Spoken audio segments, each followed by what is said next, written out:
దానికి ఏమైనా అవసరమా చెప్పు. దాంట్లో గూఢార్థం ఏంది? నువ్వు శ్రవణం చేస్తే నేను బాగుపడను. చేస్తేనే సార్ దానం చేయాల్సింది. నీ దగ్గర ఉంటే కదా దానం చేయాలా, ఉండే వస్తువు దానం చేయమంటున్నాను. అవును అవును. కాబట్టి అంటే ఏమని అర్థం? శ్రవణ దానం చేయమని నువ్వు విన్నదాన్ని నలుగురికి చెప్పు, అదే శ్రవణ. నేను మీ నుండి కోరుకునేది అదే. అవును. ముందర వింటే ఎవరి మనసులు పవిత్రమవుతాయి? మనయ్యే. అంతే సార్, మనయ్యే పవిత్రమవుతాయి. ఎవడు వింటాడో వాడి మనసు పవిత్రమవుతుంది. ఎవడు వింటాడో వాడు హాయిగా ఉంటాడు, ఆనందంగా ఉంటాడు, శాంతిని పొందుతాడు. ఈ గంట సేపు అన్నా కూడా మత్తులో ఉంటాడు, భగవంతుడి మత్తులో ఉంటాడు. అది ఆయనకి దానంతో పనే ఉంది, శ్రవణ దానంతో. దానివల్ల లాభం మనకి.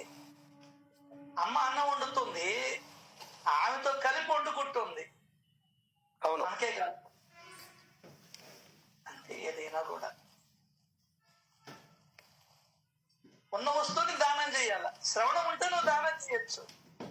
శ్రవణం ద్వారా కలిగే ప్రయోజనాలు అదే భక్తి. శ్రవణమే భక్తి. ఎంత గూఢార్థం పెడతాడో దాంట్లో. Thank you.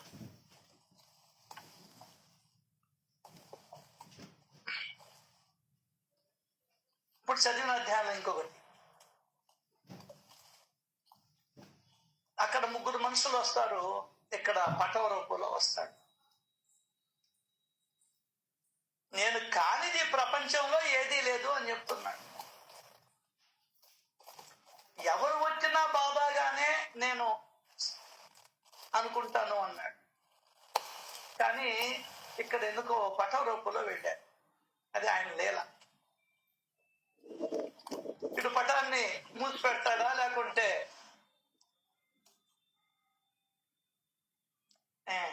లేదంటే బీరువాలో పెట్టుకుంటాడా, తగిలిచ్చేస్తాడా?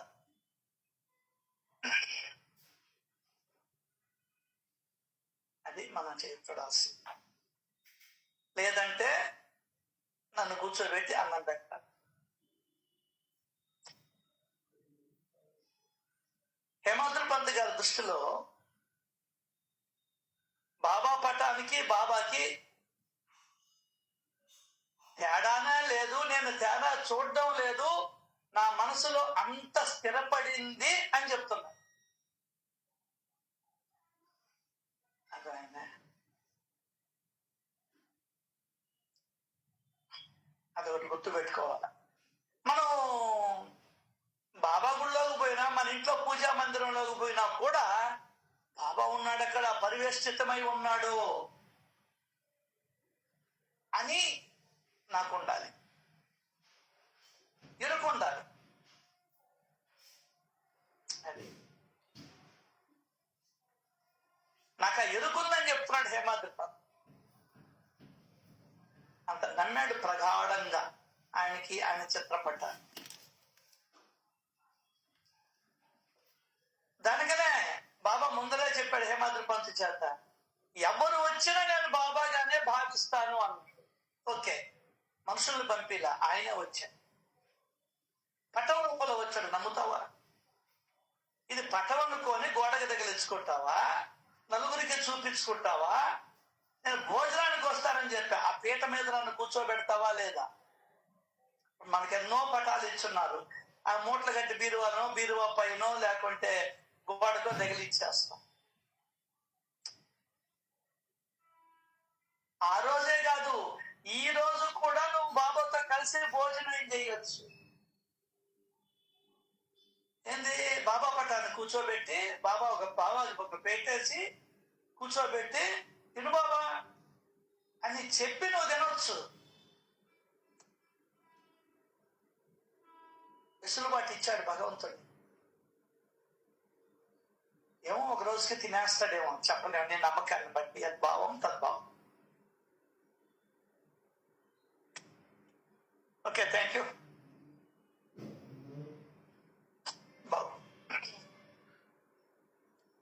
శ్రీ సచ్చిదానంద సమర్థ సద్గురు సాయినాథ్ మహారాజ్ కి జై. అందరూ బాగుండాలని, ఆనందంగా ఉండాలని, సంతోషంగా ఉండాలని, సుఖంగా ఉండాలని, ఆరోగ్యంగా ఉండాలని, ప్రేమపూర్వకంగా ఉండాలని, ఆత్మోన్నతిని పొందాలని, ఆత్మ జ్ఞానాన్ని తెలుసుకోవాలని ఆ దేవాది దేవుని కోరుకుంటూ మనం ఏదో సత్సంగం శనివారం వచ్చేసింది సార్. జయం జయం महाराज की जय साई. జయమ్మ साईनाथ महाराज की जय बाबा. జై జై జై సార్ ఎంత ఎక్సలెంట్ గా వివరణ సార్. ఈ కోణంతో చూడగలగాలి సార్. నిజంగా అది మీకే దక్కింది సార్. అద్భుతం sir. Thank you. Sainath Maharaj జై రమేష్. సాయినాథ్ మహారాజ్ కి జై సార్. జయ సాయినాథ్ మహారాజ్ కి జై అన్న. జై సకల साईनाथ महाराज की जय अन्न. జై साईनाथ महाराज की जय साई. జయమ్మ ఒక చిన్న జై ఒక చిన్న మాట సాయి. నిన్న ఒక మాట చెప్పారు సాయి మీరు. రామకృష్ణ పరమహంస దగ్గరికి ఒక అమ్మ వచ్చింది. ఆ పేరు గోమతినో గౌమతినో చెప్పారు. ఆమెకి అదే భర్త, 2 పిల్లలు ఉన్నారు. ఆమె ఆ తండ్రి దగ్గరికి మంత్రానికో దేనికో వచ్చిందని చెప్పారు. కానీ భర్త చనిపోయాడు, ఒక బిడ్డ చనిపోయాడు. ఆ పాప ఉందిలే అని అనుకుంటే ఆ అమ్మాయి కూడా చనిపోయింది. అప్పుడు ఆ తండ్రి దగ్గరకు వచ్చి అంత దుఃఖంలో ఉంది. అంటే అందరూ చనిపోతే ఇంకా ఆమె పరిస్థితి ఏంది? అలాగా అప్పుడు ఆ స్వామి దగ్గరికి వస్తే ఆయన ఆమె తల మీద చేయబెట్టాడంట. చేయబెడితే ఆమెలో ఉండే అజ్ఞానం అంతా తొలగిపోయి జ్ఞానంతో అలా నవ్వింది అని చెప్పారు. అసలు చాలా చాలా బాగా అనిపించింది సాయి. నిజంగా అదేమ్మా, మన లోపల ఒక జ్యోతి వెలగతుంటది. ఆ జ్యోతిని జ్ఞాన జ్యోతిగా వెలిగించుకోవాలి అని చెప్పారు సాయి. చాలా చాలా అద్భుతంగా అనిపించింది నాకు. ఇంకొకటి మన ఆ దైవము అంటే మనం పుట్టినప్పటి నుంచి, తల్లి గర్భంలో పడినప్పటి నుంచి మనం చనిపోయి మళ్ళా వేరే జన్మలోకి ఎత్తినా కూడా ఆ తండ్రి మనకి తోడుగా ఉంటాడమ్మా అని చెప్పారు సాయి. చాలా చాలా బాగా అనిపించింది నాకు. ఆ జ్యోతిని వెలిగించుకోవాలి మనము. మన జీవితంలో ఏది వచ్చినా, ఏ కష్టం వచ్చినా, ఏ నష్టం వచ్చినా మనం స్వీకరించాలి. ఆ జ్ఞానముతో మనం ఏదైనా కర్మ చేయగలగాలి అని చాలా బాగా అనిపించింది సాయి. ఆమె అంటే ఈ బిడ్డలు వీళ్ళెవరు నాతో రారు, వీళ్ళు ఈ రుణానుబంధం తీరిపోయింది అని ఆ అజ్ఞానంలో ఉనింది ఆమె. ఆ తండ్రి దగ్గరికి వచ్చే వాళ్ళకి అవన్నీ తొలగిపోయి అంత జ్ఞానాన్ని సంపాదించుకునింది. అది చాలా బాగా నచ్చింది సాయి. నాకు చాలా చాలా ధన్యవాదాలు సాయి. అది సద్గురువు దగ్గరికి వస్తే అజ్ఞానాన్ని తొలగిస్తాడు. కష్టం వెనకాలే సుఖం ఉంటదమ్మా. ఒక మనిషి ఉదయం అంతా కష్టపడతాడు, రాత్రికి అంత అద్భుతంగా నిద్రపోతాడు. ఎవరికి ఉండదు. ఎంత కోటేశ్వరుడికి కూడా ఆ నిద్ర ఉండదు. అప్పుడు మనము ధన్యభాగ్యులమో వాళ్ళు ధన్యభాగ్యులా అని అది కూడా చెప్పారు సాయి. ఆ పాయింట్ కూడా చాలా బాగా నచ్చింది సాయి. నిజమే కదా, కష్టం వెనకాల అసుఖం ఉంటది. కానీ మనం ఈ కష్టమే ఇదే అనుకొని దానిలోనే ఇబ్బంది పడిపోతా ఉంటాం. అది తొలగించుకోవాలి అని చాలా బాగా వచ్చింది సాయి. చాలా చాలా ధన్యవాదాలు సాయి. ధన్యవాదాలు. ఇట్లా శక్తి పాతకం అయితే సారం ఇప్పటికి కూడా 90 సంవత్సరం మా అన్న కొడుకు కాలేజీ చదువుతా ఉంటే వాడు మామూలుగా వెళ్ళాడు. మామూలుగా టూర్లకి అట్లా వెళ్తారు కదా, అట్లా వెళ్ళి వచ్చేటప్పటికి ఒక స్వామిని కలిస్తే చాలా మంది పిల్లకాయలు, ఒక 50 మంది 70 మంది దాకా పోతే ఈ అబ్బాయికి మాత్రమే ఆ తలపైన శక్తి పాతకం జరిగి ఇప్పటికీ అబ్బాయికి ఇప్పుడు 45-50 ఏళ్ళు పెళ్లి ఎంత ట్రై చేసినా కావట్లేదు. 20 కోట్ల ఆస్తుంది. ఆ అబ్బాయికి ఇప్పుడు పెళ్లి ట్రై చేసిన ఏవి ప్రపంచానికి విషయాలకి ఎంత దూరంగా ఉంటాడంటే అంత దూరంగా ఉంటాడు. మళ్ళీ మాట్లాడతాడు, ఎంతవరకు మాట్లాడతాడో అంతవరకే మాట్లాడతాడు. వాళ్ళకి స్టిల్ అందడు నాన్న ఇంకా నేను చేయలేను, ఏంది పరిస్థితి కొట్లాడుతుంటే నేను వస్తా చేస్తా, నీకేం కావాలనో చెప్పు. వాళ్ళ అమ్మ అడిగిన అంతే, నీకేం కావాలనో చెప్పు చేస్తా, మళ్ళా పైకి వెళ్ళిపోతాడు. మిద్దె పైన ఒక హాల్ కట్టించుకొని ఒక కుటీరం లాగా చేసుకొని ఆ శక్తి పాతకం అనేది వాళ్ళు చేస్తే వాళ్ళ వంతు వచ్చినప్పుడు ఖచ్చితంగా ఆమెకే కాదు, ఇప్పుడు ఇక్కడ మనకి కూడా జరిగింది. అసలు ఇప్పటికే అబ్బాయి బయట విషయాలు నాకు నచ్చవు. ఒక ఇంట్లో ఫంక్షన్ జరగని, పెళ్లి జరగని రాడు, తన పాటికి తను ఇంత నిగ్రహంగా ఉండాలంటే ఆ వాళ్ళ మహాత్ముల శక్తి పాతకం. అది కాక పూర్వ జన్మలో కోరుకొని ఉంటారు, లేకపోతే అంత సామాన్య విషయం ఏం కాదు. ఎంత బయటకు వచ్చేస్తామంటే అంత బయటకు వస్తాం మనం, కానీ ఆ శక్తి పాతకం అనేది మాత్రం గ్యారెంటీగా ఉంది ఉంది ఉంది అని నేను కూడా నమ్ముతాను. సాయిరాం. శక్తి పాతకం కాదమ్మా, శక్తి పాతం. పాతమా? పాతకం అంటే మళ్ళీ చాలా విరుద్ధమైన భావన వచ్చేస్తుంది. ఇంకొక పాయింట్ కూడా సాయి, మనము పూజలు చేస్తే, పల్లకి సేవలు చేస్తే, గుడి కట్టిస్తే అజ్ఞానము తొలగదు.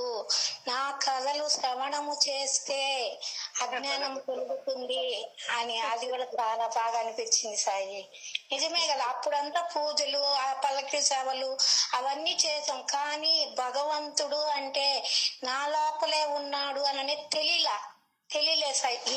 ఆ తండ్రి దగ్గరికి వచ్చిన తర్వాత నా లోపలే ఉన్నాడు, నాతోనే ఉన్నాడు, అసలు ఆయనలో బందీ అయిపోయి ఉన్నాము అనేది ఇప్పుడు అర్థమవుతుంది సాయి. నాకు చాలా బాగా అనిపించింది సాయి. అనుకోవాలి, ఆ పూజలు, ఆ పల్లకీ సేవల ఫలితమే ఈ అనుకోవచ్చు. అంటే అక్కడ తెలియలేదు అని అది సాయి. అంతే సాయి. తెలుస్తుంది, మనకి చెప్పేవాళ్ళు లేడు. అది మనకు చెప్పేవాళ్ళు లేడు. మా రాధిక వాళ్ళు మానస సరోవరం పోయారంట, పోయి వచ్చేసారు. ఇప్పుడు అమ్మాయి కూడా ఉంది. వాళ్ళు ఏదో రుద్రాభిషేకం చేసుకోవాలని ఉన్నారని మా వదిన వాళ్ళు అంటున్నారు. రుద్రాభిషేకం చేసుకునే పని అయితే నాతో చెప్పండి, నేను కూడా పోతాను. అయితే ఒకటి, ప్రతి ఒక్క దానికి అర్థం చెప్పాల. నేను కూడా ఒక 5,000 ఇస్తానని చెప్పి, రుద్రాభిషేకంలో ఆయన కూర్చున్నప్పటి నుండి లేచేదాకా ఆయన పలికిన ప్రతి పలుకుకి అర్థం చెప్పాలి. ఈ టీచర్ బాగా చెప్పడం లేదండి అని రిపోర్ట్ చేస్తాం మనం. ఇక్కడ చెయ్యం. ఎందువల్లంటే ఇక్కడ అవసరం లేదు. నీకు ఒక కార్యక్రమం జరిపించాల అంతే. ఏందే ఎవరో చెప్పారు, కాశీకి పోతేనో ఇటు పోతేనో రుద్రాభిషేకం చేసుకుంటే మంచిది. ఏం మంచిది? దేనికి మంచిది? ఏం మంచిది? దేనికి మంచిది? తెలియకడుగుతా. ఇటువంటి చాలా ఉంటాయి. ఓకే, అవన్నీ మాట్లాడితే మనం విరుద్ధంగా మాట్లాడామని మన వాళ్ళే అంటారు. ఫర్ వాట్ మంచిది? హాయిగా ఉన్నాం, సంతోషంగా ఉన్నాం, సుఖంగా ఉన్నాం, ఆరోగ్యంగా ఉన్నాం, ప్రేమగా ఉన్నాం, అదే మంచిది. ఇంకా ఇంకా సచ్చరిత్రను అధ్యయనం చేస్తూ ఉంటే ఇంకా ఇంకా శుభాలు జరుగుతాయి. చెప్పాడు కదా, కృతకృత్యులు అవుతారు అన్నాడు. ఒకటే మాట.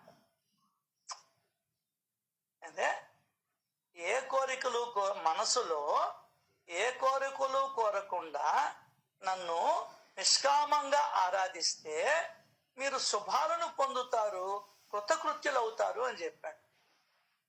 ఇంకంతకన్నా ఏం కావాలి? అంటే ఏదైతే రుద్రంలో ఉందో అదే సచ్చరిత్రలో ఉంది.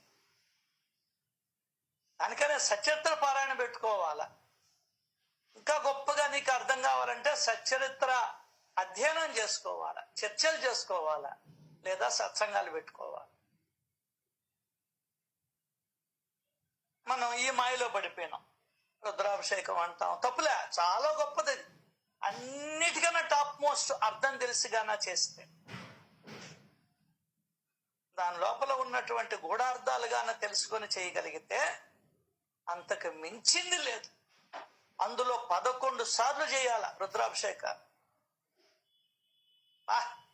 ఏమైపోతావు తెలుసు నువ్వు? అట్లా అయిపోతావు. నీ చుట్టూత రుద్రుడే కనిపిస్తాడు తప్ప వేరే వ్యక్తే కనిపాడు. అది రుద్రాభిషేకం యొక్క మహత్యం. కానీ మనకి తెలియలే. ఏదో పోతున్నావు, వింటున్నావు, నీళ్లు పోస్తున్నారు, నీ చేత్తో కూడా పోయమంటారు. అబ్బా నేను కూడా పోసాను శివలింగం మీద. నీకు ఒక తృప్తి, ఆ శివలింగం నీ దగ్గరే ఉంది. ఇది తెలుసుకునేదానికే సద్గురువు మనల్ని మన కాలికి దారం కట్టాడు. అది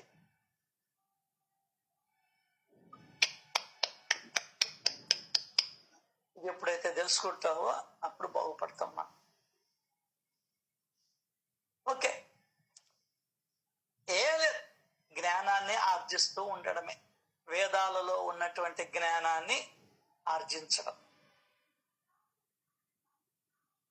వేదాలు ఏంటంటే ఋషులు ధ్యాన సమయంలో వాళ్ళకి వినిపించినటువంటి మంత్ర సముదాయం, వాటిల్నే వేదాలు అపౌరుషేయాలు అని కూడా అంటారు.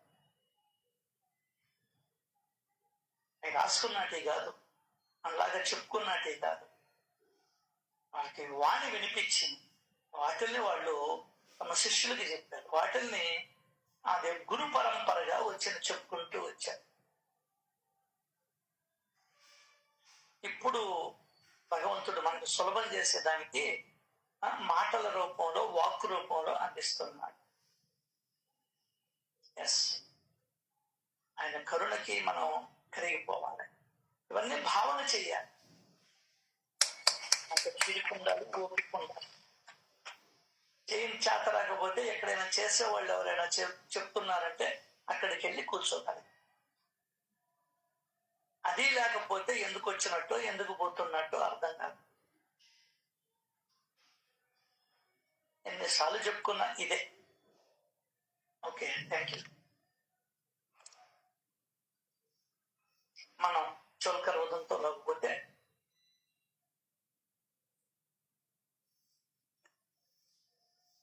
చోల్కర్, నువ్వు అనుకున్న పటిక బెల్లం అందింది, నీ త్యాగ నియమం కూడా పూర్తయింది. నియమం ఇక్కడ మెయిన్ ప్రస్తావించింది బాబా, నియమం. నేను 15 రోజులు టీ మానేసా, మూసుకొని ఉండకూడదా, మళ్ళీ బిగిన్ చేశా, నియమాన్ని తట్టా. అర్థమైందా? రేపంతా ఉపవాసం ఉంటారని అనుకుంటా, మధ్యాహ్నం దాకుంటా, ఆకలి అవుద్ది, తినేస్తా. కానీ చోల్కర్ పొరపాటును కూడా తాను పెట్టుకున్నటువంటి నిర్ణయాన్ని దాంట్లో టీలో చక్కెర వేసుకోకూడదు అనుకున్నాడు, తీపి పదార్థాలని వద్దనుకున్నాడు. మనలాగా మొగమాటానికి పోయి తీపి పదార్థాలు తినలా. మొగమాటానికి పోయి కానీ ఒక్కరోజులే అని చెప్పని టీ తాగల నాలాగా. అర్థమైందా? అది త్యాగ నియమం. సో ఆ నియమం మనకు ఎవరు పెట్టుకున్నారు చెప్పు? సచ్చరిత్రలో దీక్షిత్ గారు పెట్టుకున్నారు. దీక్షిత్ గారు పెట్టుకున్నారు. ఏమని? ప్రతిరోజు ఉదయం మధ్యాహ్నం 2 పూట్ల పారాయణ చెయ్యాలి. అదే అతన్ని మార్చివేసింది. ఆ రెండే అతని జీవిత గమ్యాన్ని, జీవిత విధానాన్ని, జీవిత మార్గాన్ని మార్చివేశాడు. అంత శ్రద్ధ పెట్టాడు చదవడం మీద, అంత శ్రద్ధ పెట్టాడు చదివిన దాన్ని ఆచరణలో పెట్టడం. అబద్ధాలు చెప్పకూడదని వింటూ ఉన్నాడు. ఏమయ్యా నిజంగా అబద్ధాలు చెప్పకూడదా అని అడిగాడు. చెప్పకూడదు నాన్న అన్నాడు. వెంటనే తను చేస్తున్నటువంటి వృత్తిని వదిలేసి, వినడం కాదు గొప్ప, విన్నదాన్ని ఆచరణలో పెట్టడం గొప్ప. వినేగా ఉందరా, ఈ రప్ప, చెట్టు, కుర్చీ, బల్ల, మైకు అన్నీ ఉంటాయి, కానీ ఆచరణలో పెట్టవలసింది మనమే. అదే ఇక్కడ స్పెసిఫిక్ గా ప్రస్తావన చేస్తున్నాడు. ఏమని? నువ్వు అనుకున్న పటిక బెల్లం నాకు అందింది నీ త్యాగ నియమం.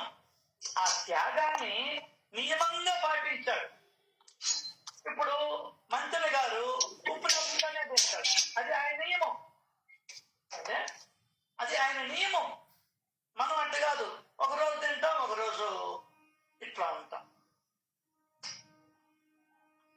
నియమం, అందులో ఆధ్యాత్మికతలో నియమం అనేది చాలా ముఖ్యం. అదే నేను గమ్యానికి చేరుస్తుంది బాబు. అదే నేను గమ్యానికి చేరుస్తుంది.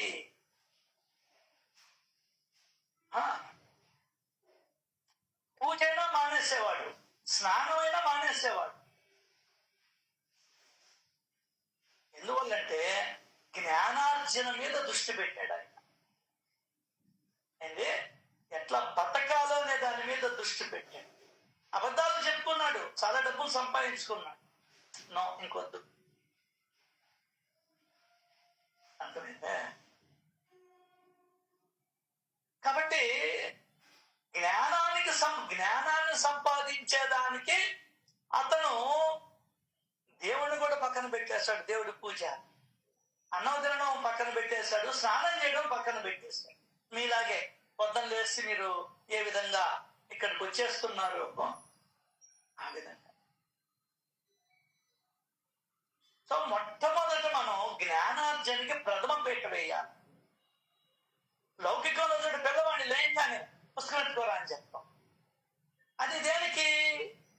జన్మలకి దారి తీసే చదువు అది. ఐఏఎస్ ఆఫీసర్లు ఈరోజు జైల్లో ఉన్నారు. ఐఏఎస్ ఆఫీసర్లు అంటే సిగ్గుతో తల ఉంచుకోవాల్సి వస్తుంది ఈ సమాజం.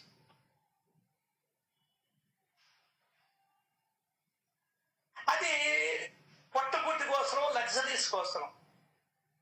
కానీ ఈ జ్ఞానం అర్థమైందా, నిన్ను భగవంతుడి దగ్గరికి చేరుస్తుంది. ఉత్తమోత్తమైనటువంటి, ఆనందకరమైనటువంటి, సంతోషకరమైనటువంటి, హాయిగా ఉండేటువంటి ఒక అద్భుతమైన మానసిక స్థితిలో మనం ఈ జీవితాన్ని గడుపుతాం. ఏది? ఆధ్యాత్మిక చదువు. దానికనే అన్నాడు, చదువులలోని మర్మముని ఎల్లా చదివికి తండ్రి అన. ఎంత గొప్ప అదృష్టవంతులో మనం. ఎంత గొప్ప అదృష్టవంతులు. మన వీపు మనకు కనబడదు, మన అదృష్టం మనకు కనబడదు. ఎవరైనా చెప్తే గాని నీకు అర్థం కాదు. ఎవరైనా చెప్తే గాని. అవును, చూడు, మన 45 మంది ఏం చేస్తున్నాం, కనీసం నీ ఇంట్లో వాళ్ళు ఏం చేస్తున్నారో చూడుకో, నీ పక్కింట్లో వాళ్ళు ఏం చేస్తున్నారో చూడుకో. అప్పుడు అర్థమవుతుంది నీ అదృష్టం ఏంటి, అవతల వాళ్ళ అదృష్టం ఏంటి. నీ ఎదురింట్లో వాళ్ళు ఏం చేస్తున్నారో చూడుకో. అప్పుడు కాదా నీకు అర్థం కాదు నీ అదృష్టం ఎంత గొప్పదో. మంచి మాటలు. అందులో ఈ రోజుల్లో ఒక మంచి మాట వినడమే గగనం అయిపోతూ ఉంది. తల్లిదండ్రులు కూడా చెప్పడం వల్ల పాపం వాళ్ళు చెప్పాలని చెప్పకూడదని కదా, వాళ్ళకి తెలియదు పాపం. ఎవరో కొద్దిమంది చెప్తున్నారు.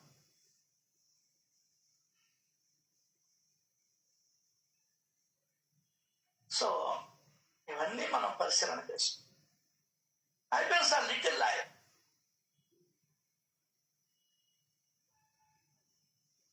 చిన్నప్పుడు బొమ్మలాట ఆడుకుంటాం, ఇప్పుడు పెద్ద బొమ్మలతో ఆడుకుంటూ ఉన్నాం. అంతే తేడా. ఇది నీ మనసుకు పట్టాలి.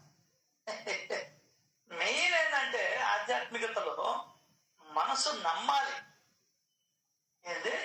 ఇది సత్యం అని నమ్మాలి. నమ్మేదానికి అనేక సార్లు నువ్వు చెప్పుకో.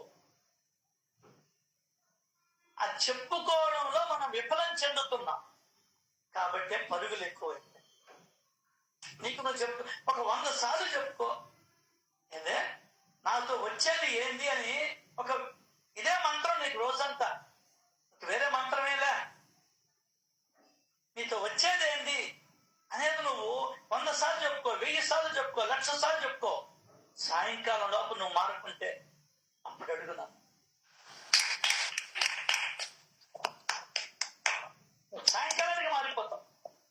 అయితే ఉదయం లేచినప్పటి నుండి 6 to 6 చెప్పుకోవాలి ఇదే మాట.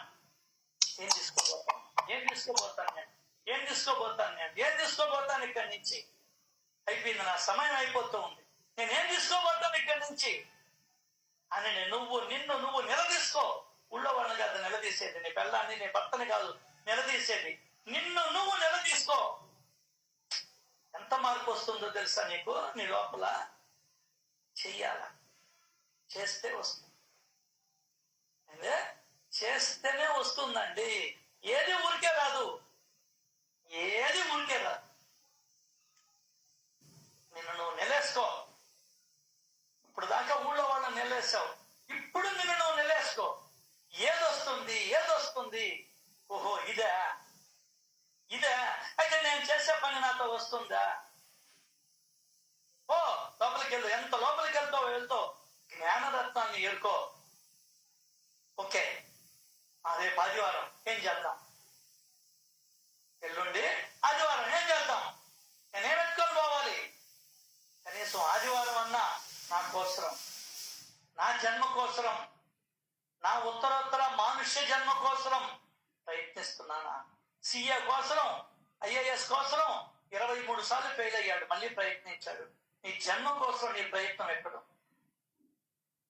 నా జన్మ కోసం నా ప్రయత్నం ఎక్కడుంది? మానవ జన్మ కోసం. వేరే జన్మలు కావాలంటే అసలు సత్సంగం పడ్డా, సచరిత్ర పడ్డా, దేవుడు పడ్డా, దెయ్యము పడ్డా. మళ్ళీ నువ్వు మనిషిగా రావాలంటే వస్తావు. వచ్చేదానికి ఉపాయం కూడా చెప్పారు సద్గురు. వచ్చేదానికి ఉపాయం కూడా చెప్పారు. First of all నిర్ణయించుకో.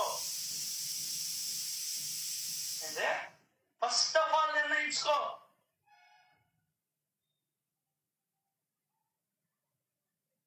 ఏం నిర్ణయించుకోవాలి? నాకు మళ్ళీ మానవ జన్మ కావాలి. Have you decided or not?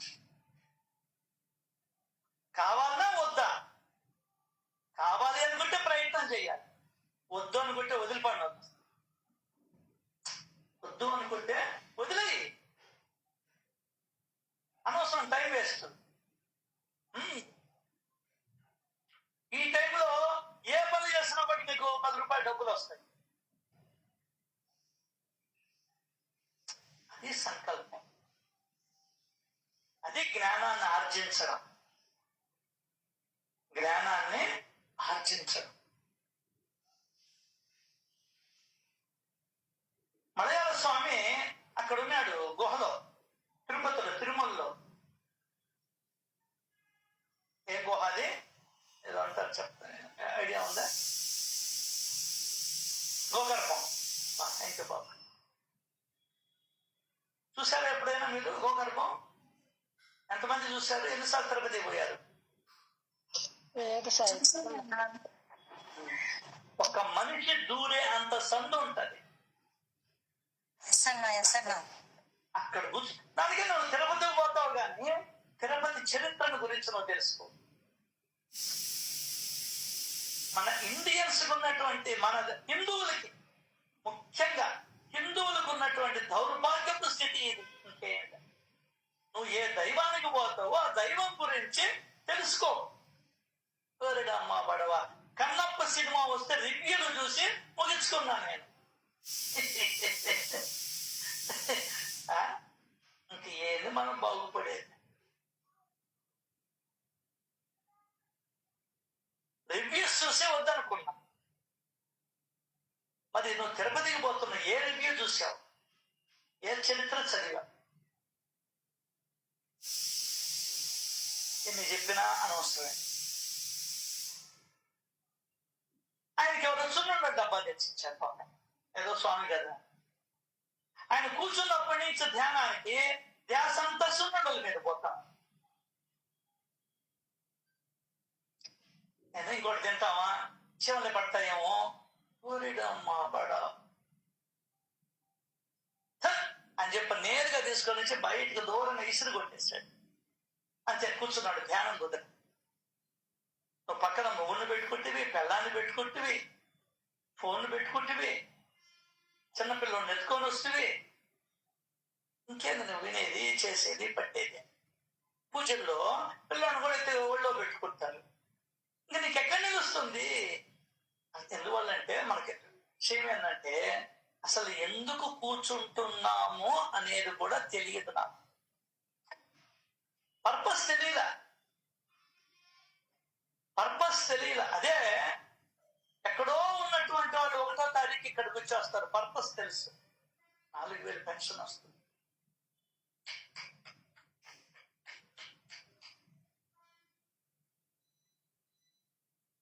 ఆ పర్పస్ తెలుసు. బాగాలేకపోతే హాస్పిటల్ తీసుకుని పోతాం. అది ముఖ్యం. ఆ నియమం అనేది చాలా ముఖ్యం. దేంట్లో? ముఖ్యంగా దీంట్లో, ఆధ్యాత్మికత. లౌకికంలో కూడా నియమంగా నువ్వు పాఠశాలకు వెళ్తున్నా చెప్పు, అందులో డబ్బులు కట్టి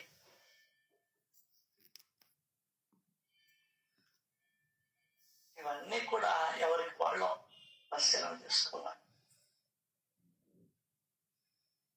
నువ్వు ఒక నియమం పెట్టుకో, ఈ గంట సేపు నేను కదలకూడదు. ప్రాణం పోయినా, ఉరేస్తూ ఉన్నా కూడా నియమం పెట్టుకో. నీ జీవితం మారిపోతుందో లేదో చూడు. నీ సంకల్పమే వీక్. అసలు పెట్టుకుంటే కదా సంకల్పం. ఏందే సంకల్పం పెట్టుకుంటే కదబ్బా. పొద్దునేసి బొంబాయిలో చేయాలని చెప్పి నేరుగా బొంబాయిరావు దగ్గరికి పోతావు. యాత్తో పురుగులు ఉన్నాయో లేదో చూస్తావు, ఇస్తావు, నీళ్ళు ఉడకబెట్టవు, తిరగమాత పెట్టవు, దాంట్లో ఇటు పోసి ఉండలు కట్టకుండా ఉండాలని చెప్పని జాగ్రత్తగా తిప్పుతా ఉంటావు. ఇక్కడ సంకల్పం గట్టిగా ఉంది, ఇక్కడ సంకల్పం వీక్ గా ఉంది. అంతే తేడా. నియమాన్ని నువ్వు పెట్టుకోవాలని నియమం. ఆ రోజుల్లో బయట రాకూడదు 5 రోజులు నియమం పెట్టారు. వాళ్ళ ఇంట్లోకి వచ్చేవాళ్ళు కాదు. మూల మిద్ది మీద మాకు బాగా గుర్తుంది, మిద్ది మీద చాపేసుకొని ఉండేది మా అమ్మ. నియమం అది. సరే, లౌకికంలో నియమం పెట్టుకుంటావు. చావుకాడికి పోయిస్తే అంటే నేరుగా వెళ్ళి బాత్రూమ్ లోకి వెళ్ళి ఆ గుడ్డలు ఇప్పేసి తడపాలి మళ్ళీ ఆ గుడ్డలు. ఇది నియమం బాగుంది. సూదకం, ఈ నియమం బాగుంది. పెళ్ళంటే తాళి కట్టాలి, 3 ముళ్ళు వేయాలి, ఈ నియమం పెట్టుకున్నావు. మరి భగవంతుడి దగ్గర ఏం నియమం పెట్టుకున్నావు? ఒక్క నియమం చెప్పు. ఏమి నియమం పెట్టుకున్నావు భగవంతుడి దగ్గర? మన జీవితాలు మారేదానికి ఆ నియమం ఉపయోగపడాలి.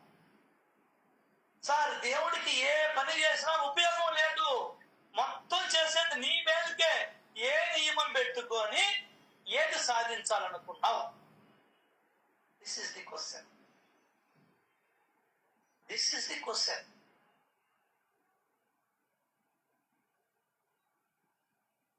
కాబట్టే ఆ నియమాలు లేకపోతే అడ్డదిడ్డంగా ఎట్లంటే ఎట్లా ఉంటాం. అది అట్లాంటి నియమం పెట్టుకున్నాడు చోల్క. సరే, తినరా ఏం కాదా, అదే తినరా ఏం కాదా, తగేసనే టీ ఇచ్చిన కాఫీని, అదే చక్కెరేసిన టీ నేను అనుకోలా. వద్దమ్మా, ముందరే చెప్తారు షుగర్ వాళ్ళు. అమ్మా, టీ అంగడికి అడిగిపోతే sugar less coffee, sugar less tea. ఓ మళ్ళీ గుర్తయ్యో, ఏమి గుర్తండి.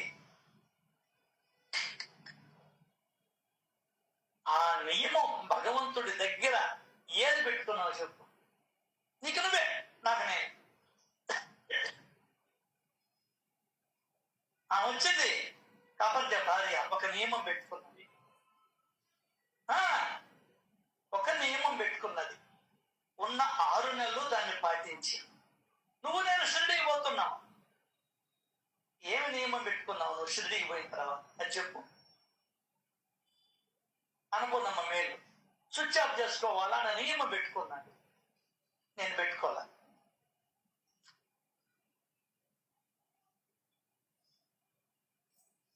అలాని నియమం అని చెప్పు. కాబట్టి ఆధ్యాత్మికతలో నియమం ముఖ్యం. దానికనే స్పెసిఫిక్ గా బాబా ఈ వర్డింగ్ ఇచ్చారు. ఇది చెప్తూ ఉంటే వాళ్ళ కథలు గుర్తుకు వస్తున్నాయి.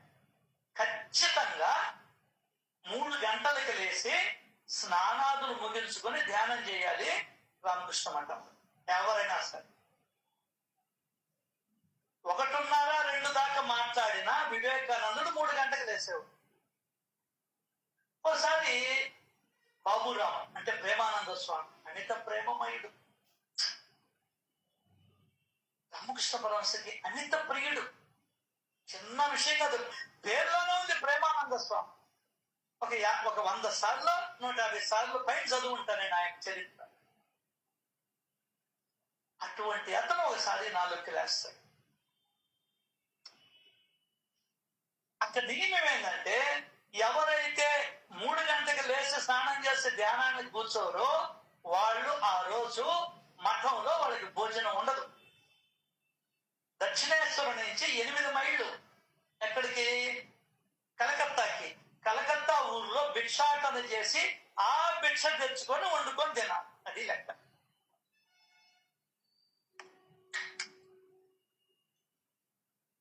నియమం.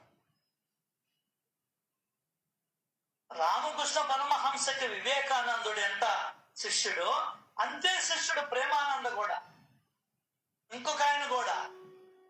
వీళ్ళిద్దరూ ఆ శిక్షలకి గురి అయితే వాళ్ళే నేరుగా ప్లేట్ ఎత్తుకొని నేరుగా వెళ్ళిపోతారు.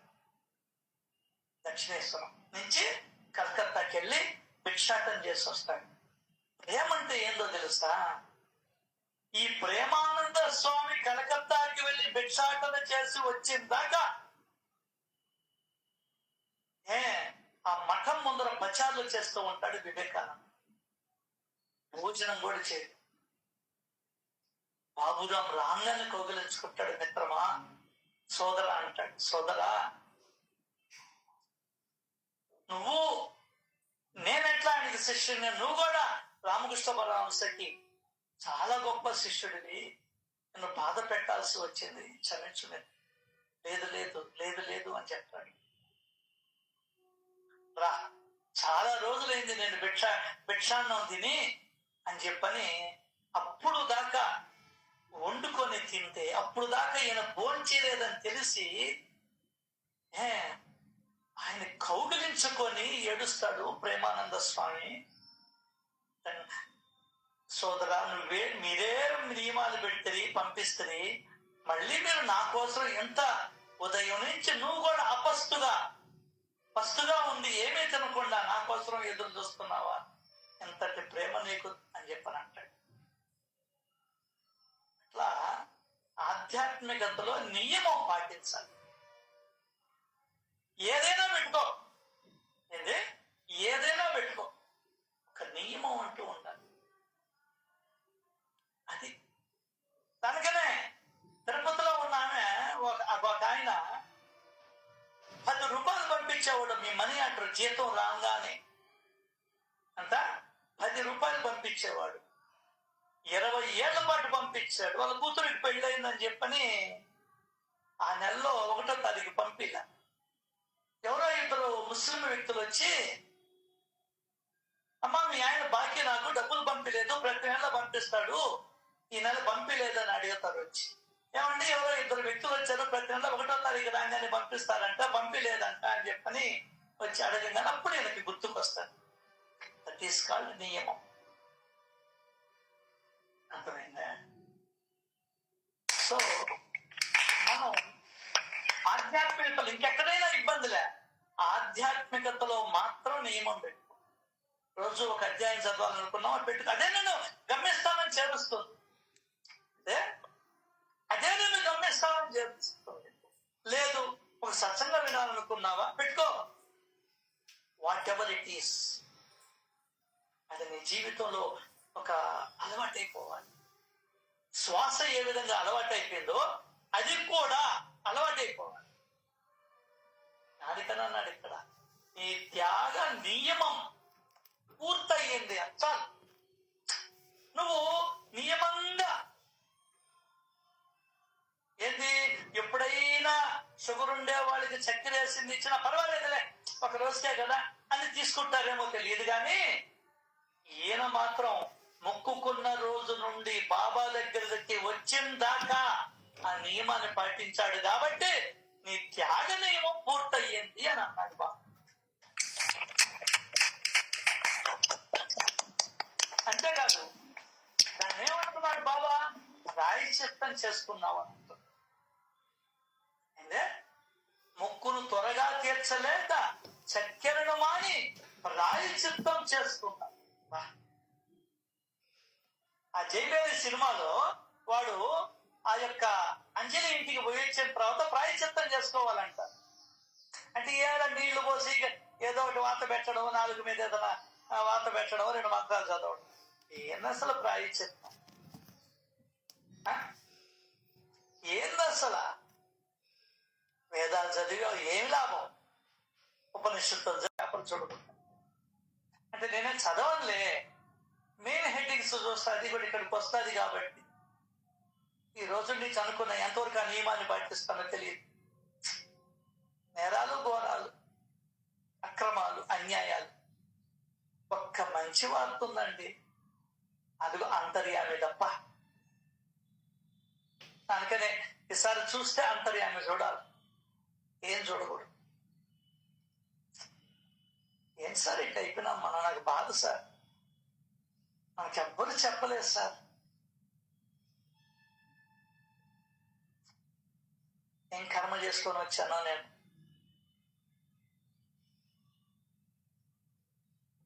కనీసం ఇప్పుడన్నా అందరూ వదిలేసినా ఆయన వదలలేదే ఉన్నాను, పట్టుకున్నాడు.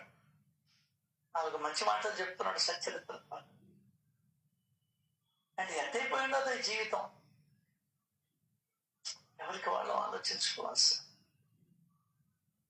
ఎంత శాంతి, ఎంత హాయి, ఎంత ఆనందం, ఎంత సుఖం, ఎంత పరమానందం, ఎంత గొప్ప ఫీలింగ్స్ సార్ నాకైతే. అంటే బాబా ఉన్నాడు నా దగ్గర. ఎంత ధైర్యం సార్ మనిషికి, ఆత్మశక్తి సార్ అదే. ఈ ప్రపంచాన్నంతా కూడా కనురెప్ప పాటలో భస్మం చేయగలిగినటువంటి శక్తి నా దగ్గర ఉంది సార్. ఈ మాటని నీ ఆంతర్యంలో, నీ లోపల ఎంత గొప్ప మార్పు వస్తుందో అప్పుడు అడుగు. గురికి మాటలు చెప్పాక అనుకోని నీలో మార్పు రాలేదు అంటే నన్ను అడుగు.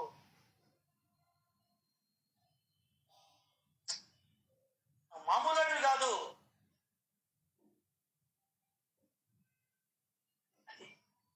దానికనే మననం అని చెప్పారు. ఆ మననమే మంత్రం అయిపోతుంది. మననమే మంత్రం. మా అంటే మనన, మననహ.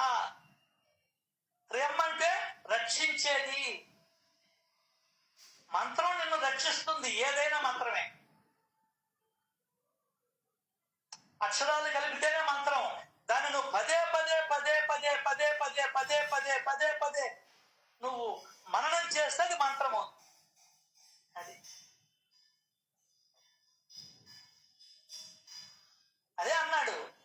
ఒకరేమో మంత్రం కావాలంటారు, వీళ్ళు చెప్పింది మంత్రం ఎక్కడుంది, తంత్రం ఎక్కడుంది, చూసుకుంటూ పోయేదే కదా. ఇక నా గురువు నా చెవిలో ఏది ఓదలేదు. సరే, అదో క్లాస్ ఇంకొక రోజు మాట్లాడుకుంటాం దాని గురించి. చెప్తేనే సాయి ప్రేమ ఎక్కడికో తీసుకెళ్తుంది. ఎంత చెప్పిస్తున్నాడో మనకు ఆయన. ఎంత దయో, ఎంత కరుణో, ఎంత ప్రేమో, ఎంతటి అనురాగము. ముక్కును త్వరగా తీర్చలేక. సో నువ్వు కటిక పేదవాడివి అని కూడా నాకు తెలుసురా నాన్న. త్వరగా తీర్చలేకపోయావు. నువ్వు ఎంత కష్టపడ్డావు నేను నాకు చెప్పా. చక్కెరను మాని, ఏముంది, చక్కెరను మానేసావు అంటే నాకు అర్థమైపోయింది. నీ త్యాగం నాకు అర్థమైంది. ఎందుకు చక్కెరను మానేవు? నా దర్శనం కోసం నీ దగ్గర డబ్బులు లేకపోతే, అట్టి చక్కెర అప్పట్లో రేట్ ఎక్కువ కాబట్టి చక్కెరను మానేసావు. అట్లాగే తీపి పదార్థాలను కూడా మానేసావు. అసలు నువ్వు ఎంత గొప్పడివి అంటే నువ్వు మానేసావని నీ ఇంట్లో వాళ్ళని మానేయమనలా. అబ్బా అబ్బా, అంటే నువ్వు ఇంట్లో వాళ్ళని మానేయమని నువ్వు ఎన్వి తినలేదని ఇంట్లో వాళ్ళకి కూడా వండి పెట్టడం మానలా. అదే నీ గొప్పతనం. అర్థమైందా? ఎస్, నేను చెప్పిందే జరగాలను. అసలు చెప్పినా జరగదని అది పక్కన పెట్టి, నువ్వు ఎంత కఠిన పేదరికాన్ని అనుభవిస్తున్నావో నాకు తెలుసు. నువ్వు అనుకోవడం నిన్న పట్టిక బెల్లాన్ని ఇస్తానన్నావు. నువ్వు అదే పట్టిక బెల్లాన్ని ఇస్తానన్నావు. అప్పుడే అర్థమైపోయింది.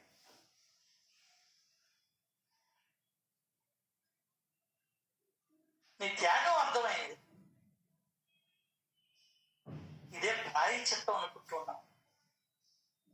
నేను పెడుతున్న దానికి పేరు. నువ్వు ప్రాయశ్చిత్తం చేస్తున్నావు. ముక్కుని త్వరగా తీర్చలేక చక్కెరను మాని ప్రాయశ్చిత్తం చేసుకున్నావు. అట్లాగే ముక్కును ఎవరైతే త్వరగా తీర్చరో వాళ్ళు కూడా పెనాల్టీ వేసుకోవాలి, ప్రాయశ్చిత్తం చేసుకోవాలి.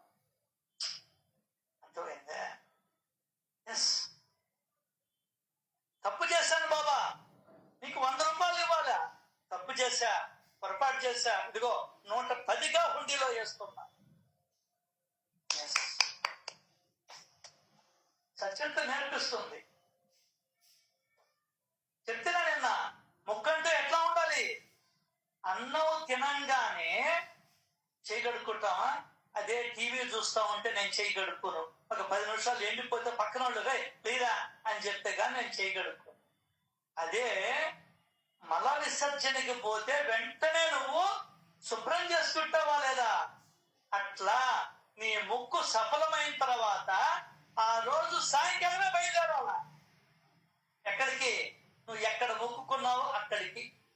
అది మొక్కు, దాని పరమార్థం. అప్పుడు భగవంతుడు సంతోషపడతాడు. అప్పా, ఈ సున్నితరా నాయన, పెద్దపల్లి నుండి ఇక్కడికి వచ్చి వెంకటేశ్వర స్వామికి మొక్కు తీర్చేసిందే. దూరము దగ్గర ఇంట్లో వాళ్ళు అనుకుంటారు, ఏమి లేదు పోకూడదా అని. ఇంట్లో వాళ్ళు కొంతమంది కాలు కుక్కలు కూస్తుంటారు. ఇప్పుడే తీర్చాలనా? ఏమి ఇప్పుడే పోవాలి హాస్పిటల్గా? కడుపు నొప్పి రాగానే, గుండె నొప్పి రాగానే, కింద నొప్పి రాగానే పోవాలా?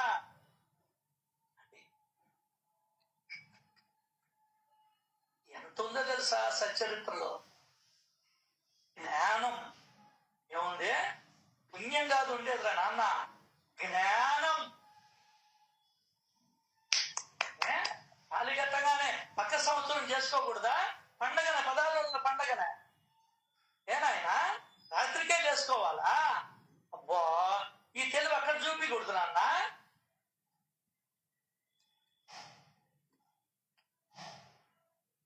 ఇవన్నీ అడిగితే నేను తప్పుడు ఉన్నా.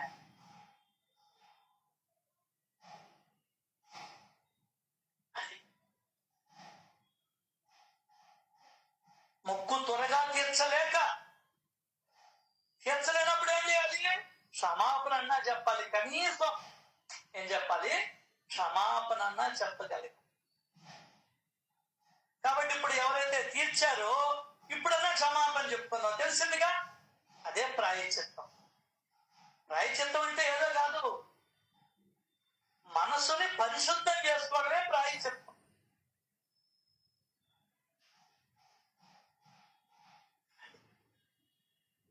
దీనిని నీవు రహస్యంగా దాచావు. ఇంట్లో వాళ్ళకి చెప్పలా, బయట వాళ్ళకి చెప్పలా, డొప్ప కొట్టుకోవాలా, నేను అటు చేశాను ఇక్కడ చేశాను అని చెప్పాను. అంతేకాదు, ఇంట్లో వాళ్ళకి ఏదో టీ తాగే అలవాటు, వాళ్ళ టీలో చక్కెరని మానిపించాలా నువ్వు. ఆ కష్టమేదో నువ్వే పడ్డావు.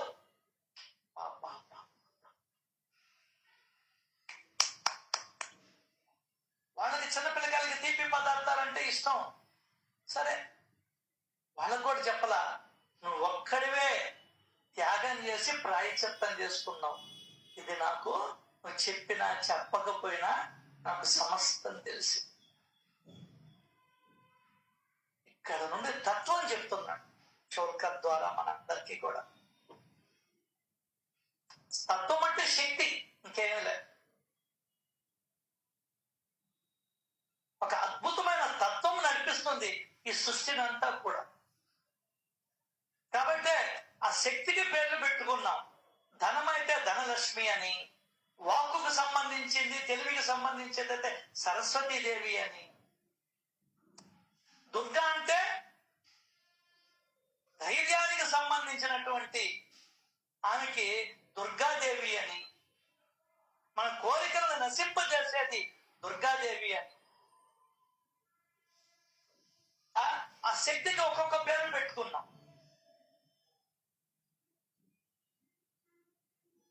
అవన్నీ శక్తులు. ఈ ప్రపంచాన్నంతా నడిపించేది ఒక మహాశక్తి,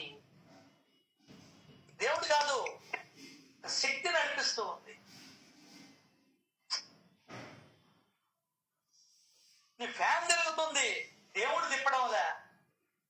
అర్థమైందా? దేవుడు తిప్పడంలే, ఒక శక్తి పనిచేస్తూ. నువ్వు తిన్నది అరిగిపోతూ ఉంది, ఏమైపోతుంది? ఒక శక్తి అరిగిచ్చేస్తూ ఉంది అక్కడ.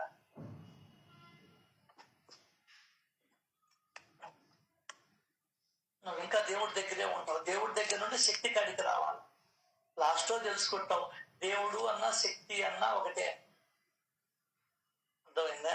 ఆ శక్తి ఒక్క దేవుడికే ఉంటుందని, భగవంతుడికే ఉంటుందని, ఇంకెవరికీ ఉండదని.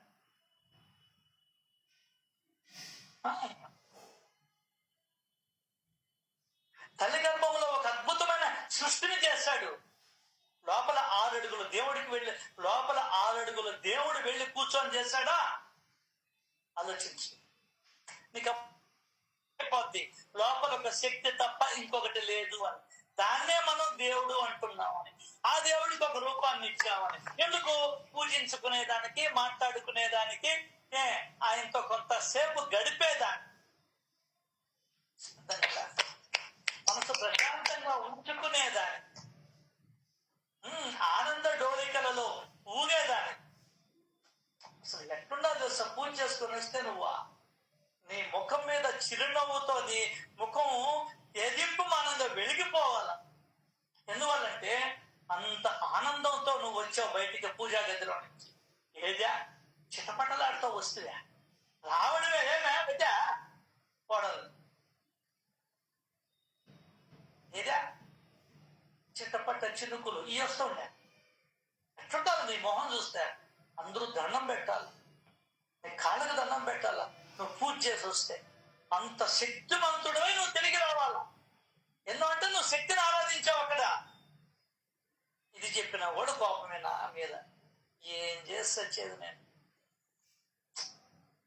చూడు, ఆ సినిమా చూసి వచ్చి హరిహర వీరమళ్ళు వాడు ఎగంతా చెప్తున్నాడు, అబ్బా అబ్బా. పూజ చేసి వచ్చి అన్నం అయిందా, టిఫిన్ పెట్టావా, పడవా, ఆ శక్తి అంతా ఏమైపోయిందని. ఆ ఒంటి మీద కుట్టుకున్న గొడ్డెప్పేదానికి కూడా నీకు శక్తి ఉంది. మన శక్తిని ఆరాధించవచ్చు.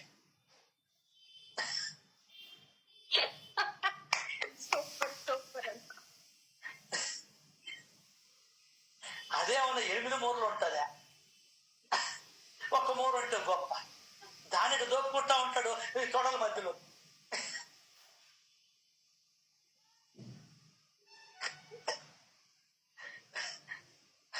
ఉదయం ప్యాంటు చొక్కాను నైట్ ప్యాంట్ వేసుకొని కూర్చోరాదు హాయిగా.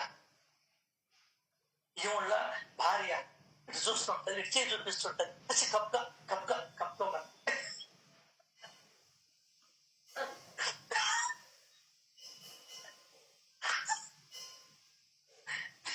వాడికి అది అర్థం కాదు.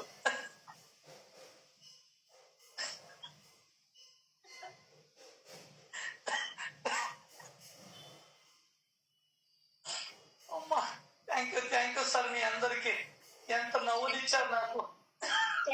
థ్యాంక్ యూ అన్న, మీరు కూడా మాకు ఇచ్చారు. అమ్మా సాయినాథ, నవ్వలేనయ్యా ఇంకా. బీపీ అంతా పోయిందన్న. నవ్వితే పోద్ది, నా మీద కోపం గెలుచుకుంటే డబల్ అవుద్ది బీపీ.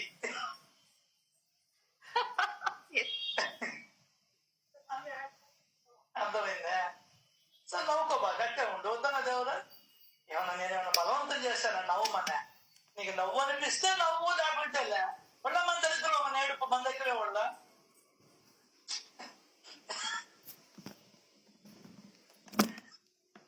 చూస్తుంటాం ఇదంతా కూడా. సాయినాథా, రైట్. దీని నీవు రహస్యంగా దాచిన నాకు సమస్తం తెలుసు. అప్పుడు చెప్తున్నాడు, నీకు నాకు ఈ ప్రపంచానికి అంతటికీ కూడా వేదాలలో ఏదైతే చెప్పున్నారో, భగవద్గీతలో ఏదైతే చెప్పున్నారో, శాస్త్రాలు అంటుంటారు, బ్రహ్మ పురాణాలు అంటుంటారు, వాటిలంతా ఏదైతే చెప్పారో దాన్ని రంగరించి 4-5 వాక్యాలలో నేను ముందర పెట్టాడు సద్గురు. అది లెక్క. లెక్కనే అమ్మన్నది వేదోపనిషత్తుల సారం శ్రీ సాయి సత్యమిత్ర. ఈ కలియుగంలో మనం ఎట్లా ఉండాలి, ఏ విధంగా చెయ్యాలి, భగవంతుడి ఆరాధన అనేది కూడా చెప్పడం జరిగింది. ఇంకొక అద్భుతమైనటువంటి జ్ఞానం కూడా దీంట్లో దాగి ఉంది. చెప్తున్నాడు, మీరు ఎవరైనా సరే ఎక్కడైనా సరే ఉండండి, నాకేం ప్రాబ్లం కాదు. భర్తకి భార్య లేకపోతే ప్రాబ్లం, భార్యకి భర్త సంపాదించుకోకుంటే ప్రాబ్లం, వీళ్ళిద్దరికి పిల్లలు తన మాటలు వినకుంటే ప్రాబ్లం. అవునా కదా? అత్తుంటే ప్రాబ్లం, ముసలా ఉంటే ప్రాబ్లం, ముసలోడు ఉంటే ప్రాబ్లం. నేను చెప్తున్నాడు, మీరు ఎవరైనా సరే ఎక్కడైనా సరే ఉండండి అబ్బాయి.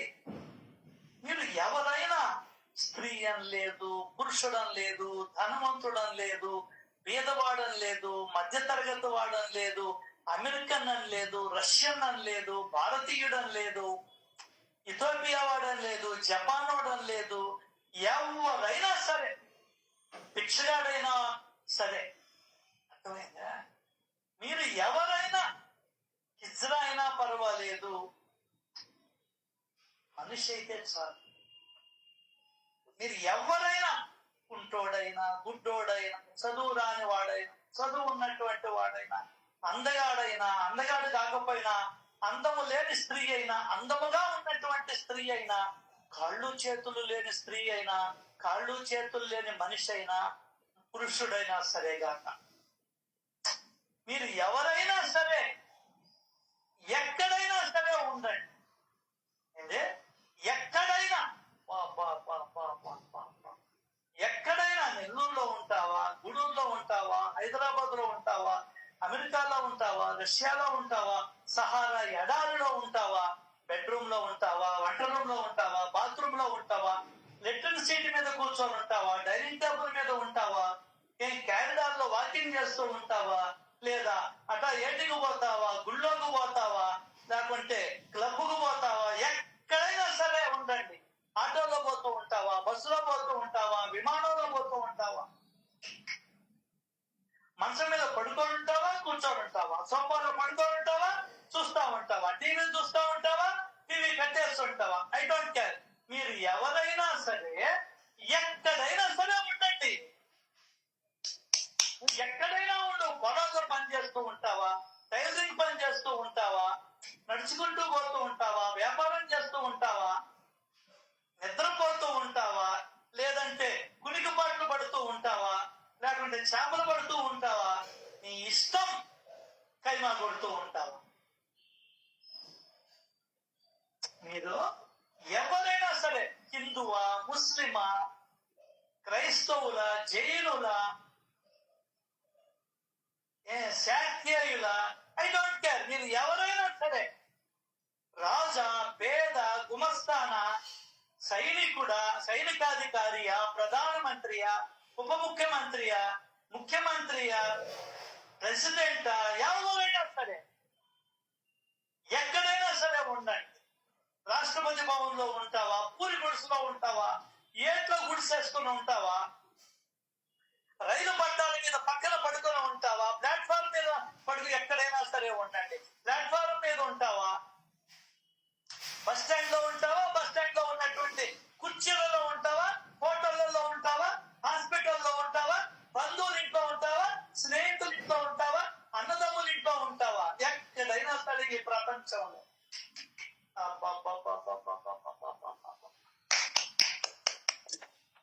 ఎక్కడైనా సరే ఉండండి. భక్తి భావముతో నా వైపు మళ్ళితే, ఏంటే భక్తి భావముతో నా వైపు మళ్ళితే, అబ్బా, ఆ భక్తి ఆ శ్రద్ధని అనుసరించి రాత్రి పగలు మీ వద్దనే ఉంటాను. నువ్వు నా దగ్గరికి రాబోయేది అబ్బాయి, నేనే నీ దగ్గరికి వస్తా. అయితే నాకు కావాల్సింది ఏంటి? భక్తి భావముతో నా వైపు మళ్ళితే నేను మీ భక్తి శ్రద్ధలను అనుసరించి రాత్రింబవళ్ళు మీ వద్దనే ఉంటాను అనే దానికి సచ్చరిత్రలో ఉన్నటువంటి భక్తుల యొక్క అనుభవాలు ఏదైతే ఉన్నాయో ఆ అనుభవాలతో జోడించి చెప్పుకుంటే ఇంకా నా మనసుకు పడుతుందనేటువంటి ఆలోచనని ఇప్పుడు ఇచ్చాడు. కాబట్టి ఆ యొక్క అర్థాన్ని రేపొచ్చే సత్సంగంలో సవివరంగా తెలుసుకునే ప్రయత్నం చేద్దాం. ఇటువంటి అద్భుతమైన అవకాశాన్ని ఇచ్చినటువంటి మీకు ఆ సాయినాథుడికి లక్షల కోట్ల కృతజ్ఞతలు తెలియజేసుకుంటూ శ్రీ సచిదానంద సమర్థ సద్గురు సాయినాథ్ మహారాజ్ కి జై జై జై.